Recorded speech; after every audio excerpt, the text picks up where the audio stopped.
On today's episode of Locked on Kraken, we're going to Finland. You are Locked on Kraken, your daily podcast on the Seattle Kraken. Part of the Locked On Podcast Network, your team every day.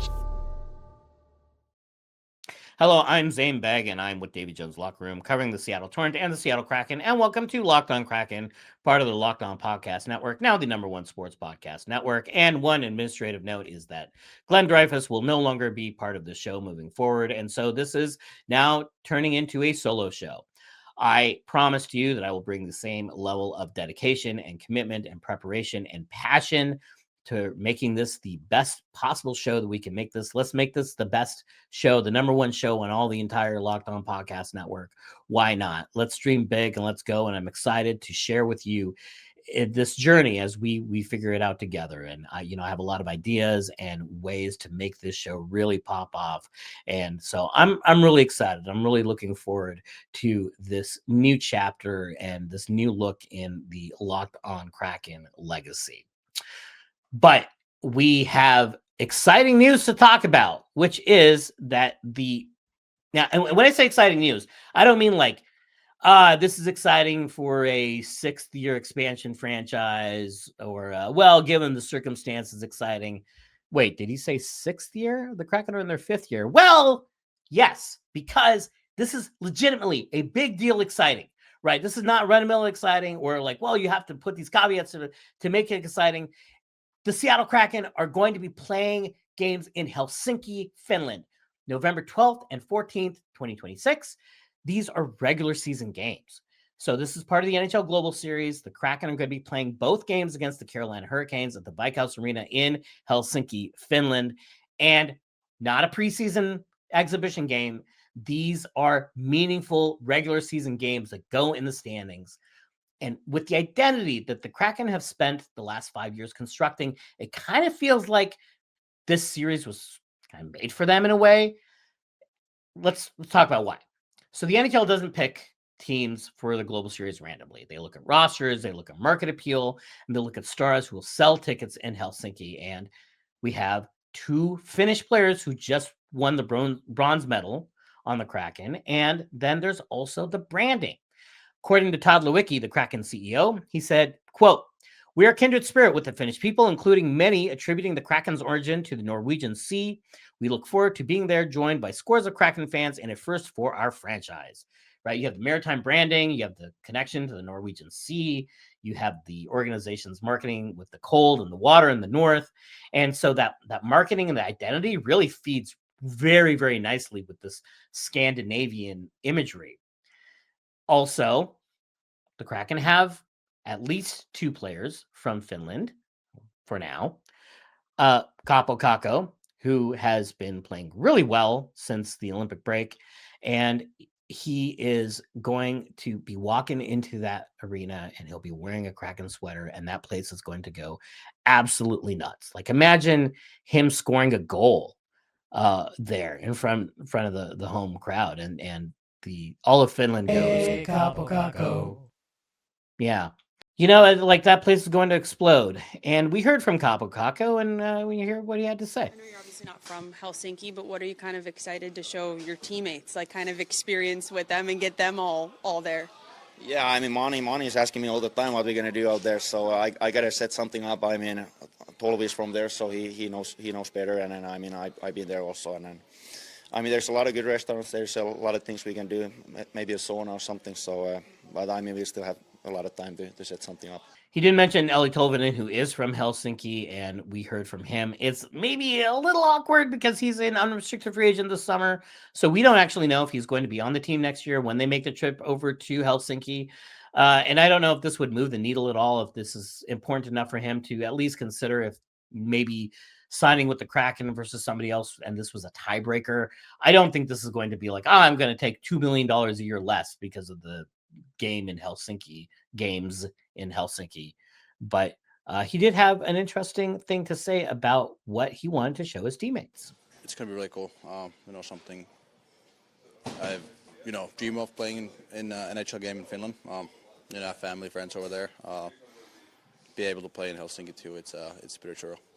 What is the hockey culture like there? What do you think the NHL going there will be like for the folks that live there? Well, I think it's going to be huge. I remember when I was a little kid, when NHL did those games. I think it's massive. Everybody's really excited about it. I think hockey is, it's a big part of the culture in Finland. They're really passionate about hockey players and the national team. So, I think it's going to be really nice to go and, be able to play in front of Finnish people. What is at the top of your priority list for your teammates? What do you think your teammates that have never been there need to experience? Salmon soup. 100%. Yeah, go to the sauna. Yeah, just experience the, I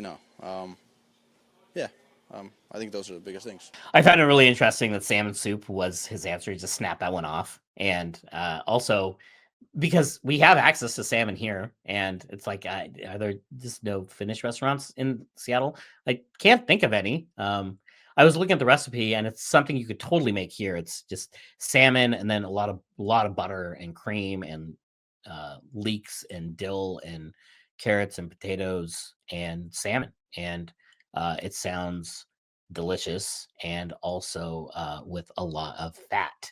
I found Eli Tolvanen's answer about salmon soup pretty interesting, because that's the sort of thing we can make here. It's not like we have no access to fresh salmon. It's kind of the thing that we are also known for. It's salmon and a lot of butter and leeks and fish stock and potatoes and heavy cream and a lot of dill. The sort of thing that you could certainly make here. I don't know if there are any Finnish restaurants in Seattle. I can't think of any. I don't think I've ever recalled ever seeing one. But, I did find that kind of interesting, as here's this thing that could conceivably be made here as well. Yanni Newman is someone who could also make the trip over next year, being Finnish. And also Niko Kokko, the Kraken's top goalie prospect, could also make it over there, which then we get to enjoy the confusing situation where we have Niko Kokko and Kaapo Kakko.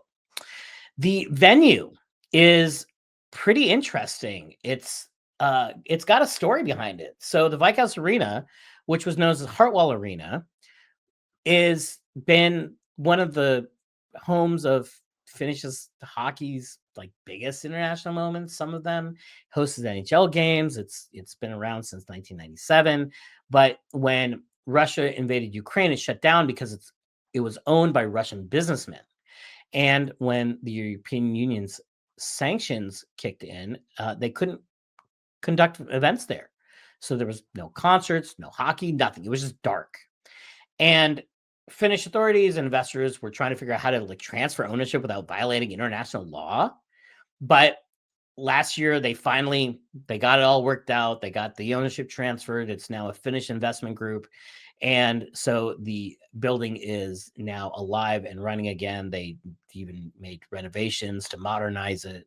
So when the Kraken take the ice, it's going to be one of the first major international events in a building that has been through this geopolitical saga. And, they'll come out the other side. And so I thought that was an interesting footnote, or maybe more than a footnote. It's context that makes this moment feel larger than a hockey game. What does this mean for the Kraken? Well, I think what this signals is that the Kraken are still in the process of becoming a franchise in the full sense of the word. A franchise has an identity. It has a reason for existing that just goes beyond being the placeholder for a team in your city. It has a story, just like the playoff series was a story, and the Winter Classic was part of that story. And now the Helsinki series is a chapter in the very short story of this hockey team. It's the Kraken saying we're a globally oriented team, and we are going to show that on the international stage. And for Kraken fans, it says this is something to be genuinely proud of, right? Your team is going to Europe. Your team was chosen for this. The Kraken have built something that the NHL feels is worth putting on the international stage. So tickets go on sale March 31st, November 12th and 14th, 2026 in Helsinki. Mark it on your calendars. There are also a couple of tours. You can do fan tours, which include game tickets, flights, hotels, fan and player events, and Nordic sightseeing, whatever that is. And the tour packages, there's one that's like 7 days in Helsinki, and it's between like, they have an estimated price of between $3,900 and $5,500. And then there's a premium plus tour, which is a 10 days Nordic experience. Unclear what that is exactly, but does include Stockholm, Sweden, a cruise, and then Helsinki. And the estimated cost there is between $4,500 and $6,900 per person. I don't know why there is a difference between the two, why there's such a range on the estimates, but this is the information that came out when they announced the series. Well, coming up next, who is not having fun and not going on vacation is the media. And we look at an interaction between Jeff Baker and Lane Lambert that was a little testy. And we ask, did they go too far? There's nothing like being in an NBA arena with the crowd and the energy in the moment. But getting tickets, though, that hasn't always been so simple. And that's why Game Time has become the go-to app for scoring tickets fast without the hassle. It puts the advantage back where it belongs with the fans. I recently bought tickets to an NBA game, and I loved seeing the all-in price up front with no surprise fees at checkout because, boy, howdy, do I hate it. When I look at an app to buy tickets and it's like, it's $40. You're like, that's pretty reasonable. And then you go to checkout, it's like, well, it's actually $122. It just tell me what the whole stupid thing costs. I just want to know what it costs. That's it. And Game Time does that. I really appreciate that. Probably my favorite thing about the platform, but also they let you get to see the view from your seat. So it makes buying easy. Everything feels quick and intuitive and stress-free from start to finish. So take the guesswork out of buying NBA tickets with Game Time. Download the Game Time app, create an account, and use code LOCKEDON for $20 off your first purchase. That's code LOCKEDON for $20 off. Download the Game Time today. And remember, it is gametime.co, not .com. You've done rooftops and you've chased every happy hour, but how about one that's literally above it all?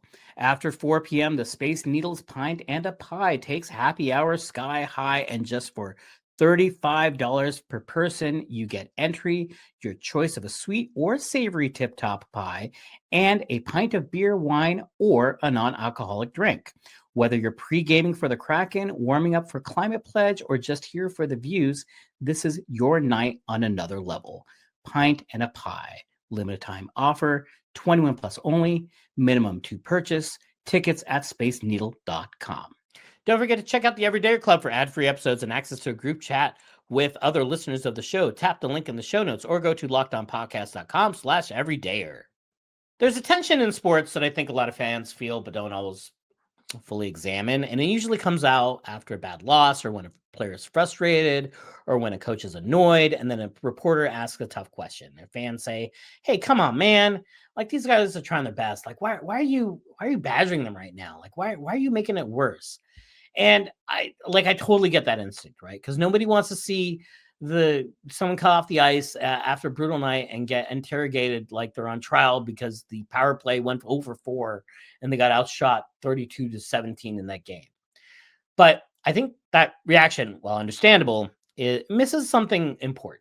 And the purpose of sports media is not to make athletes comfortable, but it's rather to make the sport understandable and accountable and honest for the people who care about it. Right? That's the role. It's not to be a jerk. It's not to be performative. It's not to go viral. It's not to play gotcha. It's not to be a second mascot, right? There's already one buoy, and that's plenty.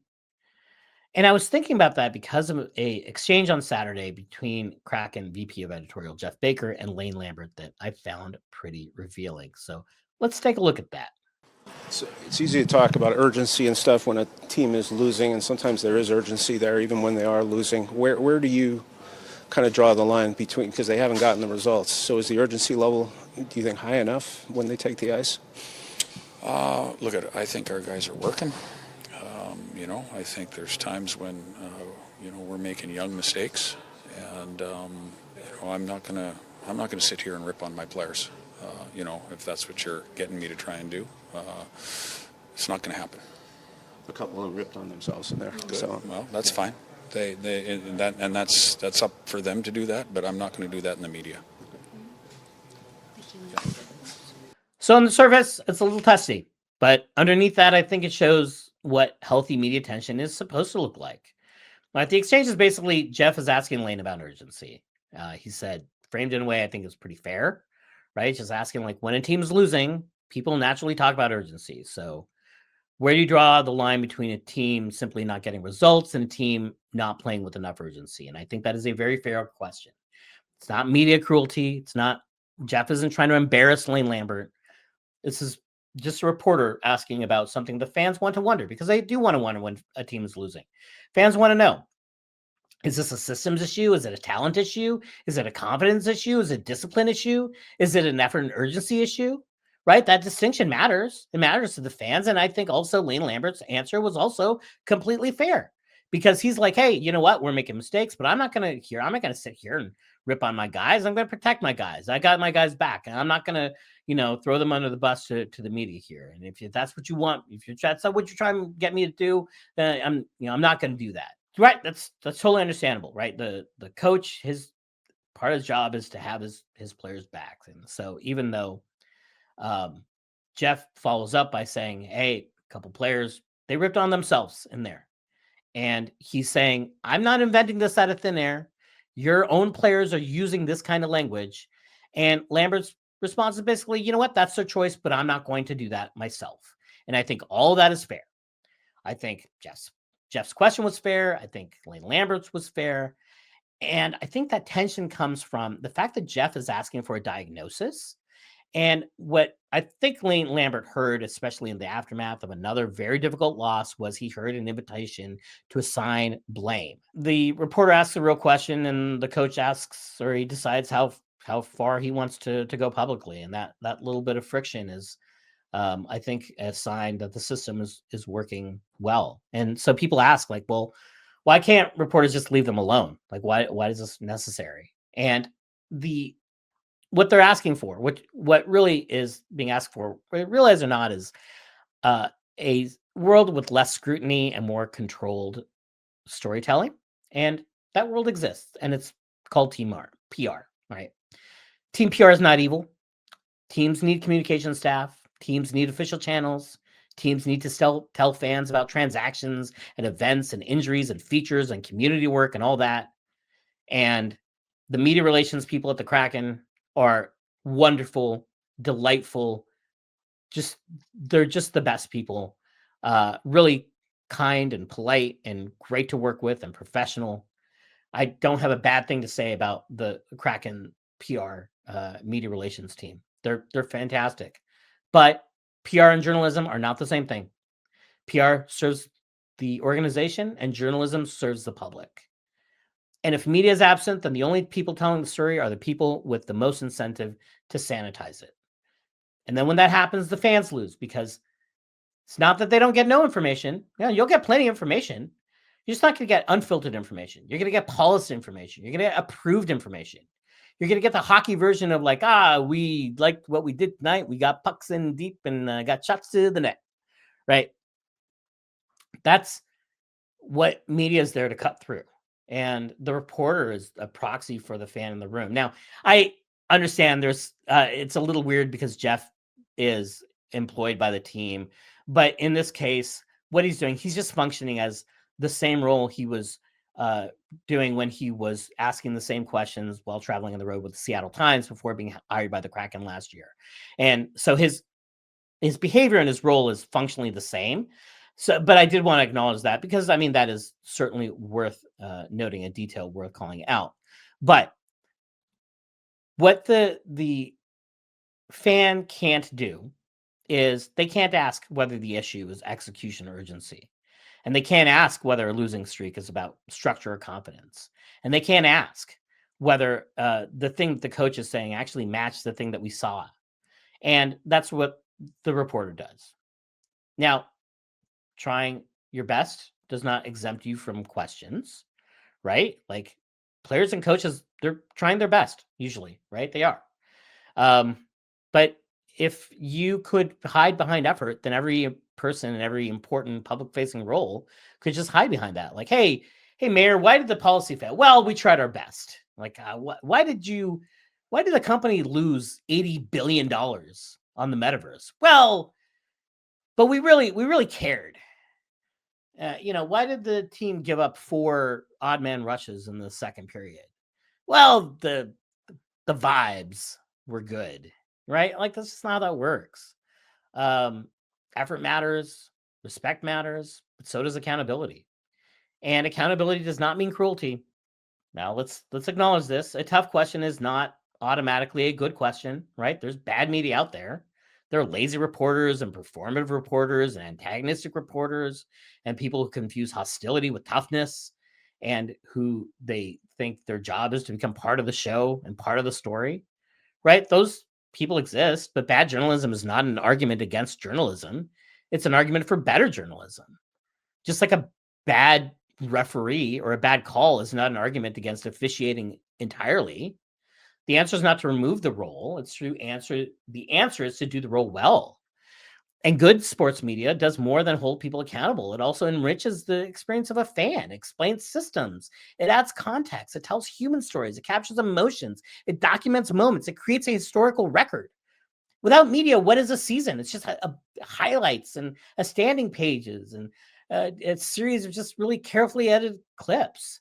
Media turns a season into a story that people can understand and remember.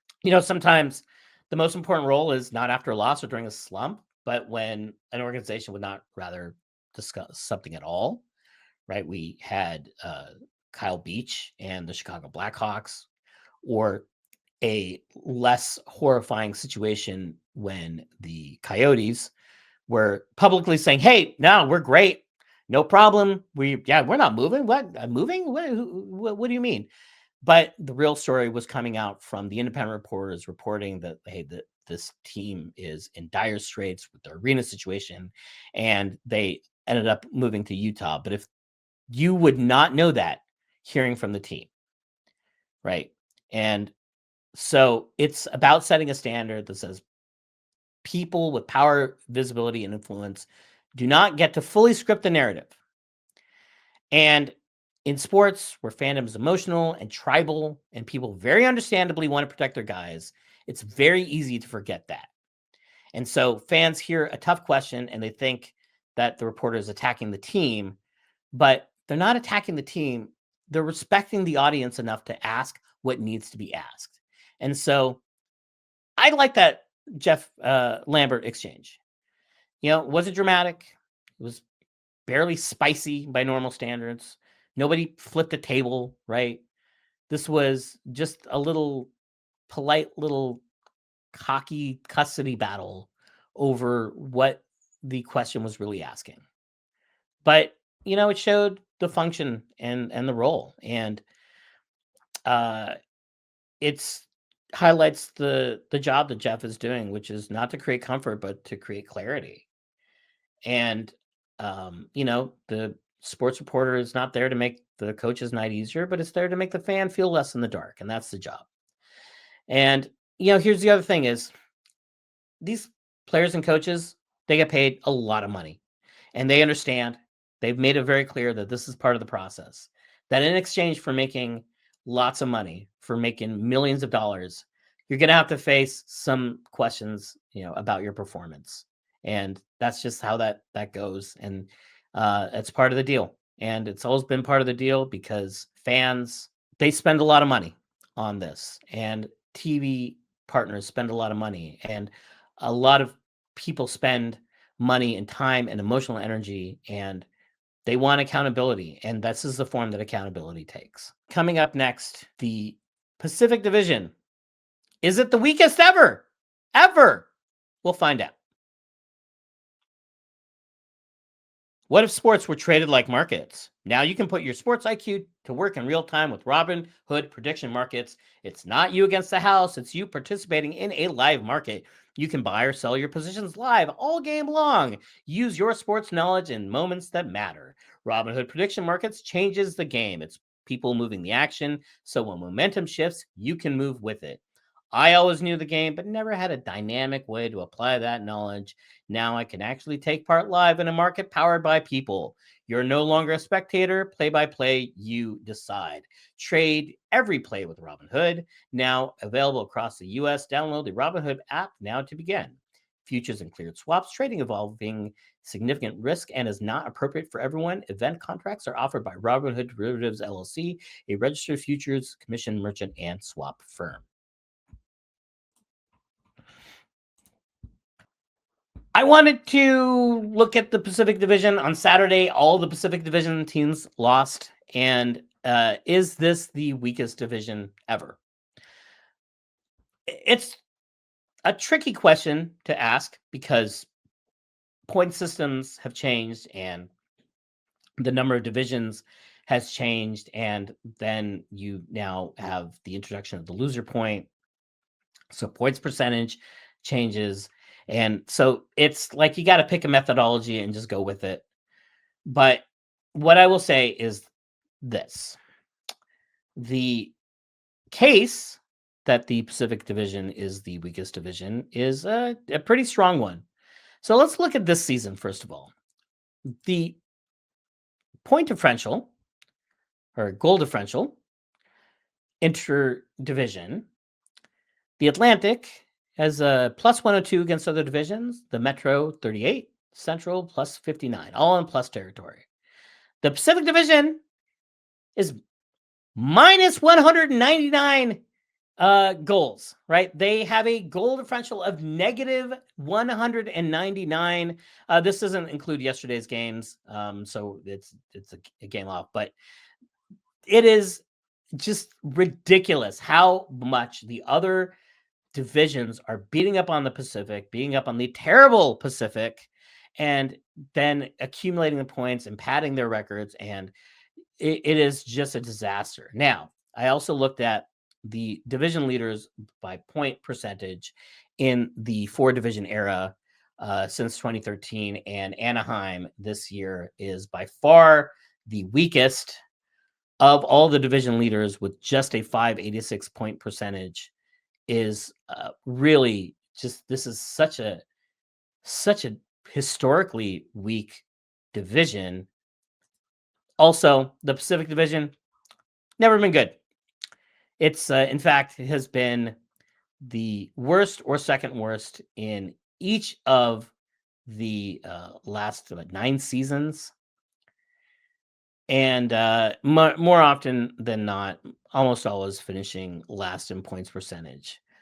You know, how much of that is just randomness and teams go through cycles, and this is a cycle that lined up with teams being bad. How much of that is because of travel, because Pacific Division teams travel more?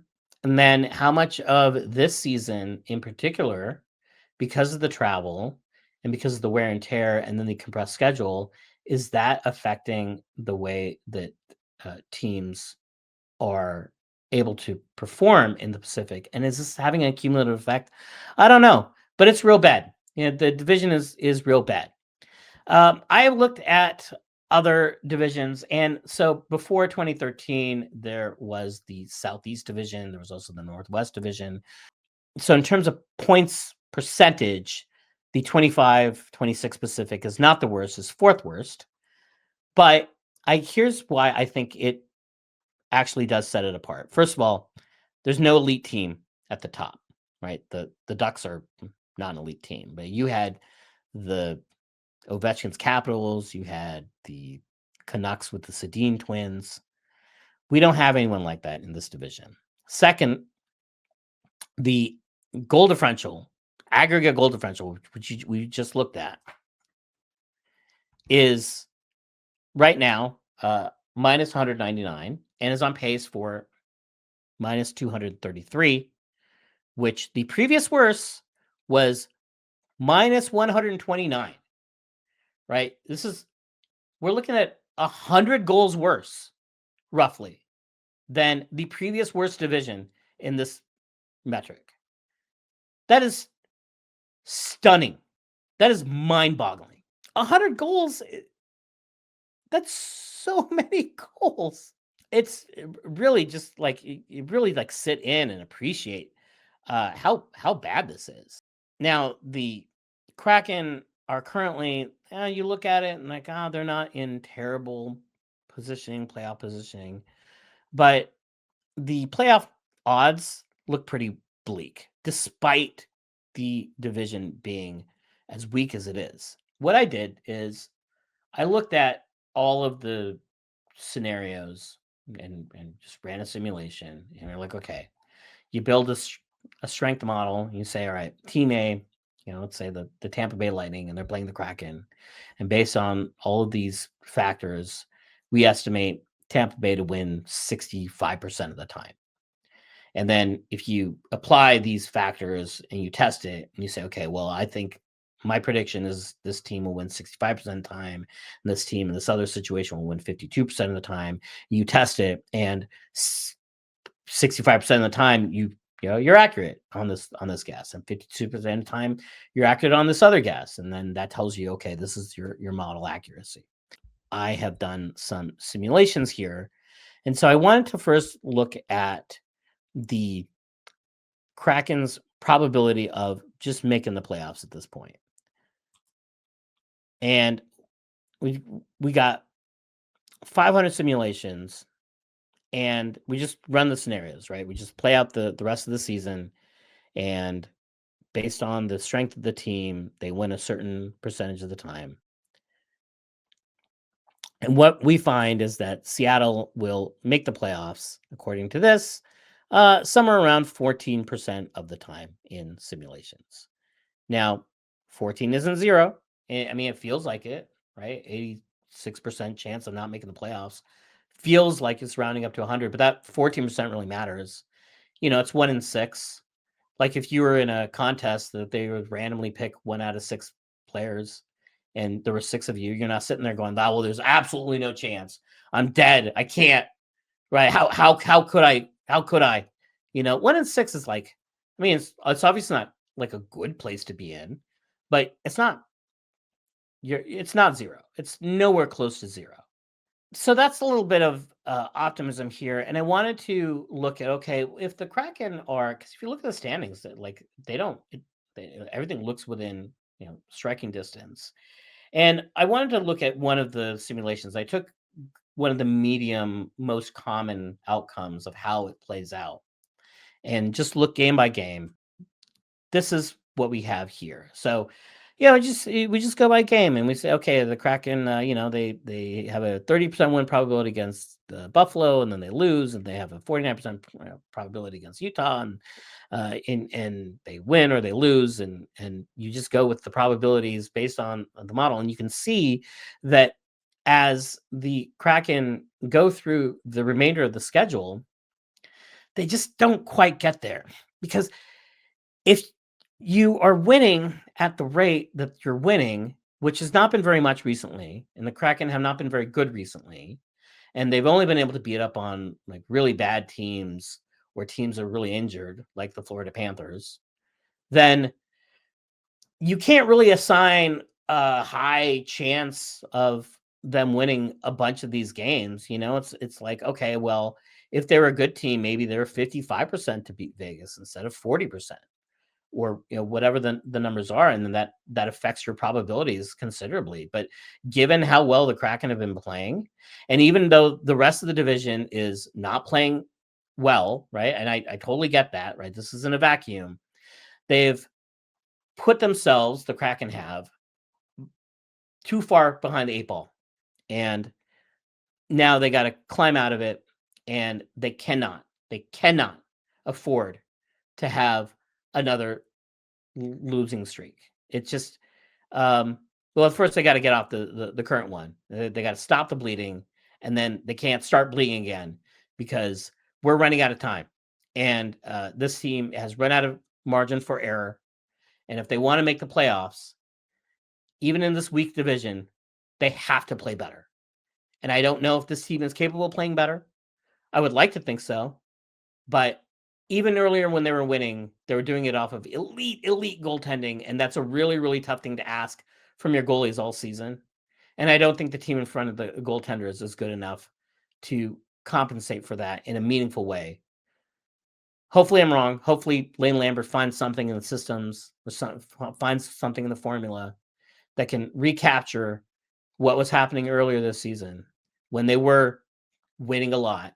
It's not the most not bleak prognosis, I would say. I'd say if you're interested in bleak, there's some bleakness there. It's not completely, as I said earlier. 15% is not 0%, and 1 out of 6 is very live for the playoffs, and I would love to see that happen. And so let's get together and manifest and generate good wishes, and let's make it happen. Thank you for tuning in to Locked On Kraken. We will be back tomorrow to talk about what is hopefully a win over the Florida Panthers. You subscribe and follow Locked On Kraken so you get all the latest episodes. You can find me at Davy Jones LR on all social media platforms, or at DavyJonesLockerRoom.com, where we do print coverage of the Seattle Torrent and the Seattle Kraken. And if you never miss an episode, the Everydayer Club is built for you. Get Locked On Kraken ad-free, plus members-only Discord access and more. For those of you on video, we send you over to the first ever 24/7 National Locked On Podcast Network YouTube channel. On audio, make sure this is one of your 2 daily listens. For Davy Jones Locker Room, I'm Zaiem Beg, and I will see you tomorrow.